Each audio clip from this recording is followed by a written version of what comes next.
Je tiens à préciser que le contenu qui suit est basé sur des recherches et des analyses de diverses sources, et il est important de noter que la franc-maçonnerie, comme toute autre organisation, compte des membres aux opinions et aux actions diverses. Ce discours vise à explorer certaines stratégies attribuées à des groupes ou individus qui se revendiquent de la franc-maçonnerie, lesquels auraient pour but de déstabiliser les communautés musulmanes. Il est crucial de séparer ces actions de la majorité des membres maçons qui œuvrent pour le bien commun et la compréhension mutuelle. La franc-maçonnerie, depuis son émergence, s'est présentée comme une organisation fraternelle cherchant à promouvoir l'amélioration personnelle et le service à la communauté.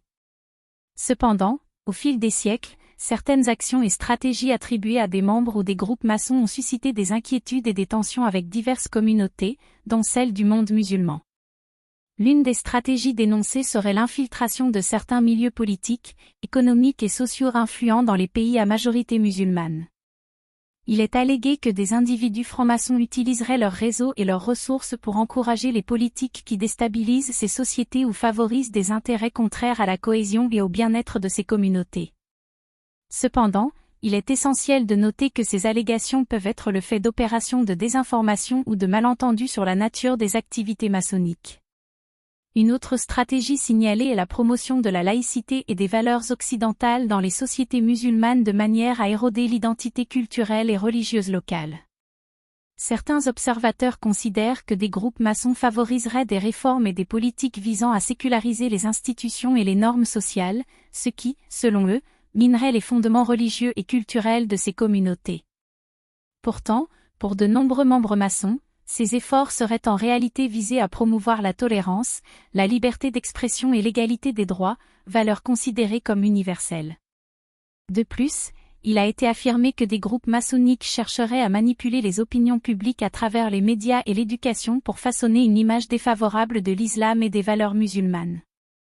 Cette prétendue stratégie aurait pour but de semer la discorde et de créer un sentiment d'insécurité vis-à-vis des communautés musulmanes, facilitant ainsi leur marginalisation et leur exclusion des processus de prise de décision politique et sociale. Mais, encore une fois, cela peut être perçu comme une lecture biaisée des actions maçonniques qui visent, dans leur grande majorité, à promouvoir le dialogue interculturel et interconfessionnel.